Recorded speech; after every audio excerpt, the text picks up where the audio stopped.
صلواتك عليه وعلى آبائه في هذه الساعة وفي كل ساعة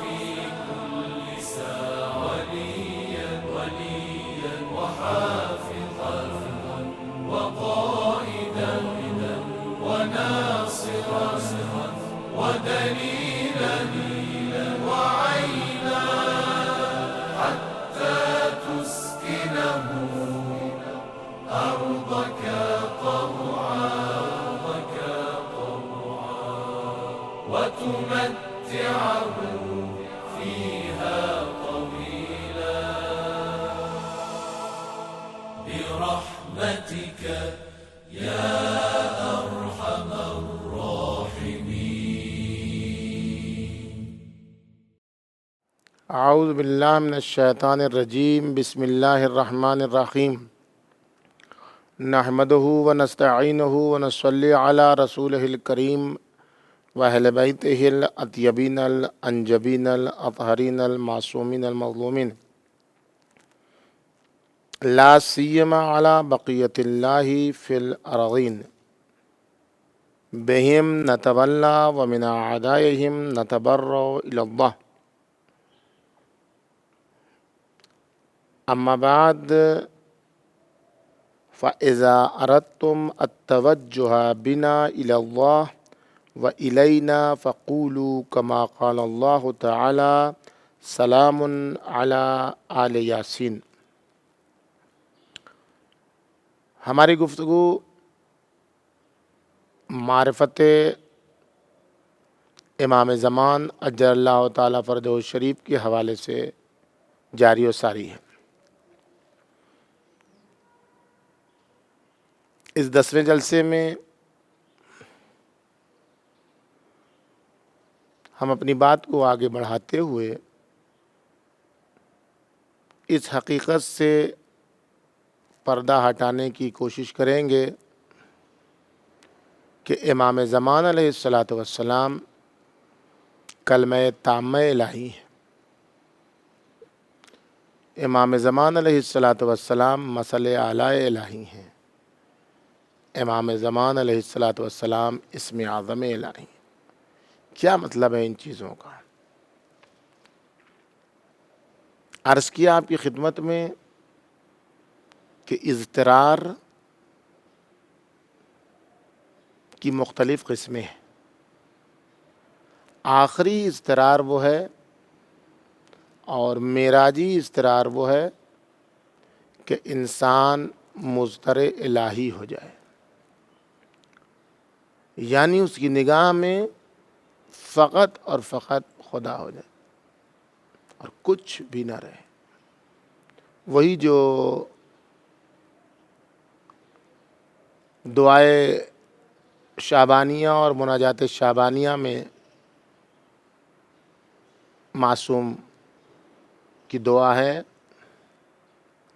کہ خدایا مجھے ایسا اپنا بنا لے کہ انسوا کا منحرفہ، کہ تیرے علاوہ کسی کو ہم اپنی نگاہ میں نہ لائیں. جب انسان اس درجے تک پہنچ جاتا ہے تو وہی جو عرض کیا تھا دعائے عرفہ میں، ماں سے حاصل کی ہوئی تربیت فرزند میدان عرفات میں پیش کرتا ہے. ماں کا اضطرار صرف خدا ہے، الہی انت المنی فوق المنی. بیٹا بھی اسی رہا ہو رسم و روش پر گامزن ہے، ملذی وجد من فقدک. جس نے تجھے کھو دیا اس نے پایا کیا، جس نے تجھے پا لیا اس نے کھویا کیا. اسی درجے تک رسائی کا راستہ امام زمان علیہ الصلاۃ والسلام کی معرفت ہے. جو یہاں تک پہنچ جاتا ہے وہ اکسیر اعظم ہو جاتا ہے، اور اکسیر اعظم جو بنتا ہے اس سے جو ذات متصل ہو جاتی ہے وہ کبریت احمر ہو جاتی ہے.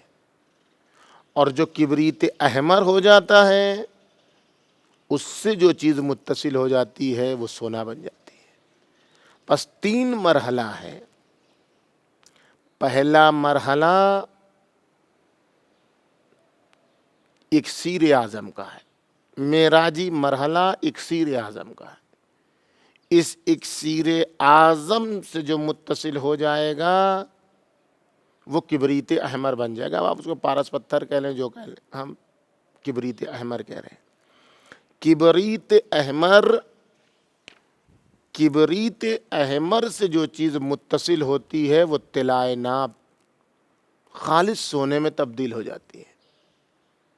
وہ کون سی صفت ہے، وہ کون سا راستہ ہے، وہ کیسے حاصل ہوتا ہے، اس مختصر سے گفتگو میں تو ناممکن ہے، لیکن اسے سمجھنے کی ضرورت ہے کہ جسے علامہ مجلسی نے زیارت کے باب میں جلد نمبر 91 صفحہ 36 پر تحریر فرمایا ہے کہ امام زمان علیہ السلام نے ہمیری کے مسائل کے جواب میں تحریر فرمایا، اذا اردتم التوجہ بنا الی اللہ، ہمارے ذریعے سے اگر خدا تک پہنچنا چاہتے ہو، وَإِلَيْنَا، اور پھر خدا کی طرف سے ہماری طرف پلٹنا چاہتے ہو، تو فَقُولُوا كَمَا قَالَ اللَّهُ تعالی، جیسے اللہ نے فرمایا ہے ویسے ہمارے سلسلے میں اظہار ادب کرو۔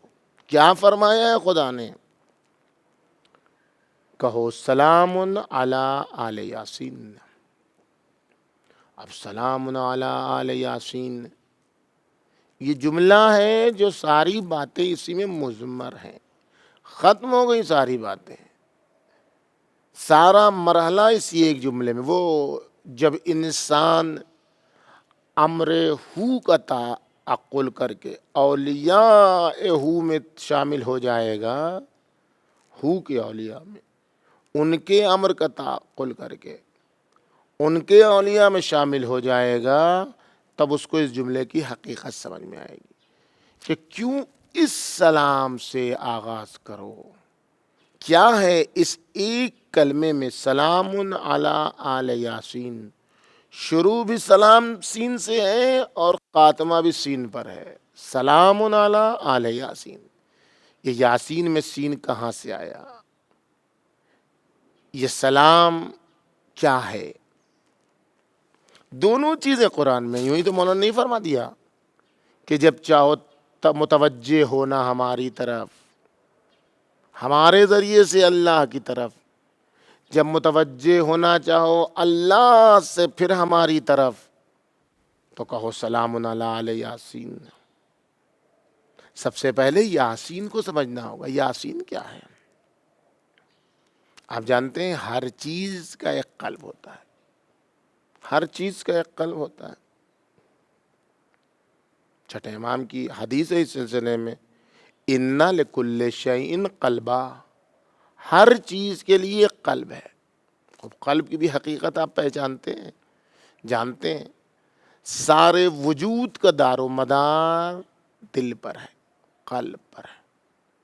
یعنی ہاتھ کٹ جائے تو انسان زندہ رہ سکتا ہے، جسم کا کوئی عضو بھی کٹ جائے تو انسان زندہ رہ سکتا ہے، لیکن اگر قلب ختم ہو جائے، قلب حرکت کرنا بند کر دے، تو ساری چیزیں رہنے کے باوجود بھی انسان مردہ ہے، انسان کے پاس کچھ نہیں ہے، مٹی کے لانے کے لائق ہے۔ قلب، ہر چیز کا ایک قلب ہے۔ وَقَلْبُ الْقُرْآنِ یاسین، ہر چیز کا ایک قلب ہے اور قرآن کا بھی ایک قلب ہے۔ قرآن کا قلب کیا ہے؟ سورہ یاسین ہے، اور اس قلب قرآن کا قلب کیا ہے؟ سورہ یاسین قلب قرآن ہے، لیکن قلب قرآن کیا ہے؟ قرآن مجید کے قلب کا قلب کیا ہے؟ وہ بھی اسی سورہ یاسین میں ہے، کچھ دوسری جگہ نہیں ہے۔ سورہ یاسین قلب قرآن ہے، تو سورہ یاسین کا قلب کیا ہے؟ اسی سورت کی آیت نمبر 58، سلام قولا من رب الرحیم، سلام قولا من رب الرحیم، یہ قلب سورہ یاسین ہے۔ کیا ہے ان دونوں میں؟ وہ کون سا سین ہے جو یاسین میں آیا؟ وہ کون سا سین ہے جو یاسین میں موجود ہے کہ سورہ یاسین میں سلام قولا من رب الرحیم، سورہ یاسین کا قلب قرار پا جاتا ہے؟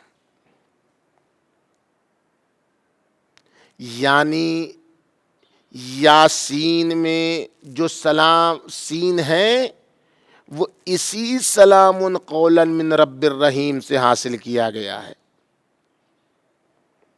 آپ دیکھیں کیا راز ہے کہ امام علیہ الصلوۃ والسلام کہہ رہے ہیں کہ جب ہمارے ذریعے سے اللہ کی طرف توجہ حاصل کرنا چاہو اور ہماری طرف پلٹنا چاہو تو کہو سلام علی آل یاسین۔ یہ آغاز بھی سین سے ہے، انجام بھی سین پر ہے، سلام علی آل یاسین۔ اس کو آپ سمجھنا چاہتے ہیں، اس کو آپ درک کرنا چاہتے ہیں تو اذان کا فلسفہ سمجھیں۔ اذان جس کی اتنی اہمیت ہے اس کا فلسفہ سمجھیں، جس کی اتنی برکت ہے اس کا فلسفہ سمجھیں۔ اذان شروع ہوتی ہے اللہ اکبر سے، اذان ختم ہوتی ہے لا الہ الا اللہ پر۔ راوی آ کے مولا سے پوچھتا ہے کہ مولا کیوں اللہ اکبر سے شروع ہوتی ہے اذان اور کیوں لا الہ الا اللہ پر تمام ہوتی ہے اذان؟ اس آغاز و انجام کے فرق کا فلسفہ کیا ہے؟ کیوں آخر میں بھی اللہ اکبر نہیں کہا گیا؟ کیوں شروع میں بھی لا الہ الا اللہ نہیں کہا گیا؟ کیا راز ہے؟ کیا فلسفہ ہے؟ امام علیہ الصلوۃ والسلام نے فرمایا کہ اس کا راز یہ ہے کہ خداوند عالم کو محبوب ہے، خداوند عالم کو پسند ہے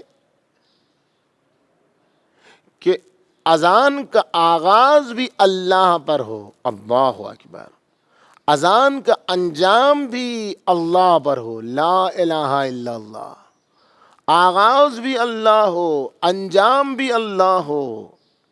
خدا یہ چاہتا ہے۔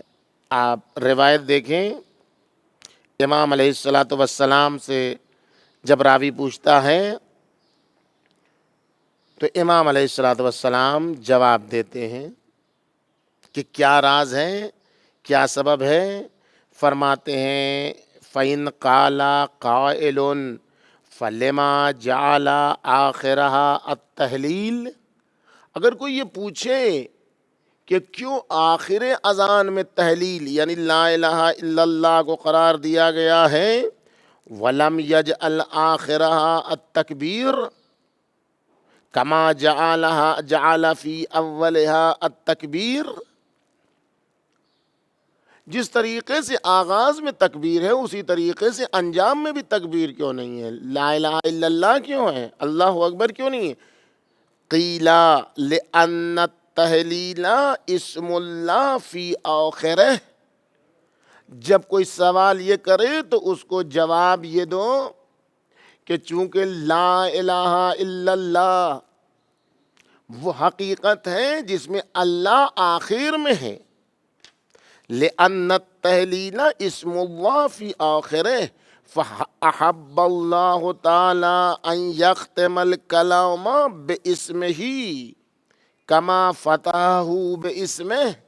اللہ جل سبحانہ یہ چاہتا ہے کہ یہ اذان کا باب ختم ہو اللہ پر جیسے شروع ہوا ہے اللہ سے۔ یہ روایت آپ عیون و اخبار رضا میں بھی دیکھ سکتے ہیں، علل الشرائع میں بھی دیکھ سکتے ہیں، وسائل الشیعہ میں بھی دیکھ سکتے ہیں، بحار الانوار میں بھی دیکھ سکتے ہیں۔ ان تمام جگہوں پر یہ روایت آپ کو مل جائے گی۔ اذان میں آغاز ہے اللہ سے، انجام ہے اللہ پر. اور پھر اپنی بات کی تکرار کہ جو قانون اللہ کا ہے وہی قانون سبیل اعظم الہی کا ہے. جو قانون اللہ کا ہے وہی قانون اسم اعظم الہی کا ہے. جو قانون اللہ کا ہے وہی قانون صراط اقوم الہی کا ہے. اگر نماز جو ستون دین ہے، نماز جو سب سے اہم عبادت ہے، جس میں سب کچھ بیک وقت موجود ہے، اس کے آغاز کے لیے، اس کے بلانے کے لیے آغاز اللہ پر ہوتا ہے، انجام اللہ پر ہوتا ہے، تو تمام انبیاء، تمام اصفیاء، تمام اولیاء، تمام علیین کے کمالات کا جو ذات مجموعہ ہے، کمالات کا نچوڑ جس ذات میں پایا جاتا ہے، خلقت کا جو ذات نچوڑ ہے، عطر خلقت ہے، عطر وجود ہے، تمام پھولوں سے جو عطر نچوڑ کے ایک ذات میں اکٹھا کیا گیا ہے، اس کو بھی جب سلام کرنا ہے تو سلام ایسے ہو کہ آغاز قلب قرآن سے ہو، انجام قلب قرآن پر ہو. یعنی آغاز بھی سین سے ہو، انجام بھی سین سے ہو. سلام علی آل یاسین. انجام بھی سین پر ہے، آغاز بھی سین پر ہے. یہ دونوں سین کو سمجھنے کی ضرورت ہے. اس جملے میں جو قیامت کی ہے مولا نے، زیارت کے ادب میں جو کمال ادب سکھایا ہے کہ سلام علی آل یاسین، اگر اذان میں تکبیر و تحلیل کا فلسفہ آغاز و انجام کے حوالے سے سمجھ میں آ جائے گا تو کسی حد تک سلام علی آل یاسین کا فلسفہ بھی سمجھ میں آ جائے گا کہ سین سے شروع ہوتا ہے اور سین پر تمام ہوتا ہے. یاسین میں جو سین ہے وہ اسی سلام سے لی گئی. یعنی قلب قرآن کو جو کمال حاصل ہے وہ قلب قرآن کی بنیاد پر کمال حاصل ہے. اب سلام جو خداوند عالم کا مخصوص نام ہے، جو خداوند عالم سے مخصوص نام ہے سلام، اس کی ایک اپنی خصوصیت ہے. وہ سلام ایسا ہے کہ جو اللہ کے ناموں میں سے ایک نام ہے. هو اللہ الذی لا الہ الا ہو الملک القدوس السلام المؤمن المہیمن العزیز الجبار المتکبر سبحان اللہ عما یشرکون. سورہ حشر کی آیت نمبر 23 میں اشارہ ہوا ہے وضاحت کے ساتھ کہ اللہ سلام ہے.